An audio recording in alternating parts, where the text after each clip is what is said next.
Musi versus Kaleshwaram అన్నట్టుగా తెలంగాణలో Congress BRS మధ్య మాటల యుద్ధం నడుస్తోంది. కాంగ్రెస్ హయాంలోనే హైదరాబాద్కు గోదావరి కృష్ణ జలాలు వచ్చాయని హస్తం పార్టీ చెబుతుంటే స్కాముల కోసం స్కీములు తెస్తున్నారంటూ కౌంటర్ ఇస్తోంది కారు పార్టీ. మూసీ పునరుజ్జీవ పథకానికి శంకుస్థాపన చేసింది రేవంత్ రెడ్డి ప్రభుత్వం. 7,360 కోట్ల రూపాయల వ్యయంతో చేపట్టిన ఈ ప్రాజెక్టును 2 ఏళ్లలో పూర్తి చేయాలని ప్రభుత్వం టార్గెట్ గా పెట్టుకుంది. మూసీ పునరుజ్జీవం పథకంలో భాగంగా ఉస్మాన్ సాగర్, హిమాయత్ సాగర్ చెరువుల్ని మంచినీళ్లతో నింపేలా పథకం రూపొందించారు. ఇందులో భాగంగా హైదరాబాద్ కు 20 టీఎంసీల గోదావరి నీళ్లు తరలిస్తారు. అయితే కాళేశ్వరం నీటినే మూసీ పునరుజ్జీవం కోసం వాడుతూ కాళేశ్వరం పనికిరాదంటున్నారని ఆగ్రహం వ్యక్తం చేశారు బీఆర్ఎస్ వర్కింగ్ ప్రెసిడెంట్ కేటీఆర్. కుట్రతోనే మల్లన్న సాగర్ దగ్గర ప్రారంభోత్సవం చేయకుండా గండిపేట దగ్గర ప్రారంభోత్సవం చేశారని ఆరోపించారు కేటీఆర్. కొండపోచమ్మ దగ్గర మేం సోర్స్ పెడితే దాన్ని కట్ చేసినారు, తీసేసినారు. కారణం లోగుట్టు పెరుమాళ్ళకెరక అని వారికే తెలియాలి, మాకు తెలియదు. 1,100 కోట్లతో అయిపోయే ప్రాజెక్టును ఇవాళ 7,380 కోట్లు, 90 కోట్లు అంటే దాదాపు 7 రెట్లు పెంచేసినారు. ఎవరి కోసం, ఎందుకోసం?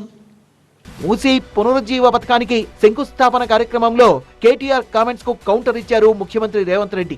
మల్లన్న సాగర్ నుంచి గోదావరి జలాలు తీసుకురావడం లేదని, ఎల్లంపల్లి నుంచే నీళ్లు తీసుకొస్తున్నామన్నారు. ఎల్లంపల్లి ప్రాజెక్టును కట్టింది కాంగ్రెస్ పార్టీ అని స్పష్టం చేశారు సీఎం. ఎల్లంపల్లి ప్రాజెక్టు పేరే శ్రీపాదరావు గారి పేరు మీద ఉన్నది. అది మీ తాతనో మీ ముత్తాతనో కట్టింది కాదు.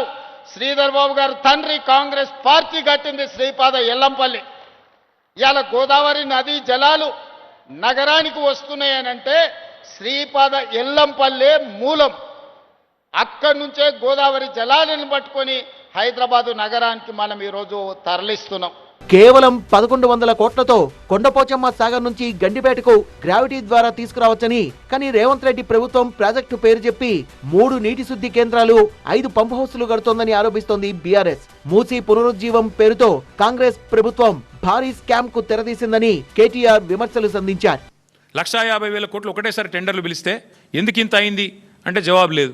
అందుకే విడతల వారి దోపిడీ. మొదలు 1,100 7,700 చేయాలి, ఆ తర్వాత ఇంకోటి 5 రూపాయలు ఉన్నదాన్ని 40 రూపాయలు చేయాలి. పెంచుకుంటూ పెంచుకుంటూ పెంచుకుంటూ ఆఖరికి మొత్తం స్కామ్ మళ్ళీ 1,50,000 కోట్ల కాడికి తేవాలి. ఇది వీళ్ళ ఎత్తుగడ. రేవంత్ రెడ్డి ప్రభుత్వం మాత్రం ఎవరెన్ని అడ్డంకులు సృష్టించినా మూసీ పునరుజ్జీవ ప్రాజెక్టును పూర్తి చేసి తీరుతామని స్పష్టం చేస్తోంది.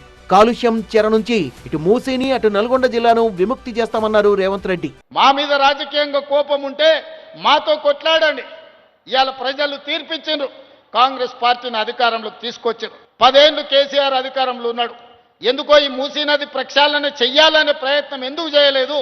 ఈరోజు ఉస్మాన్ సాగర్, హిమాయత్ సాగర్ను బాగు చెయ్యాలి, మూసీ నది మీద మనం ఎలివేటెడ్ కారిడార్లు కట్టాలి అని ఎందుకు ఆలోచన చేయలే? వాళ్ళు వీళ్ళు ఎన్ని చేసినా, ఎన్ని కుట్రలు చేసినా, ఎన్ని కుతంత్రాలు చేసినా, ఎన్ని రకాలుగా అడ్డం పడ్డా మా ప్రభుత్వం తిప్పి కొడుతుంది, ఒక్కరొక్కరి సంగతి కూడా చూస్తుందని నేను ఈ సందర్భంగా తెలియజేస్తూ, మొత్తానికి విమర్శల ఎత్తిపోతలతో మూసీ వర్సెస్ కాళేశ్వరంగా మారాయి తెలంగాణ రాజకీయాలు.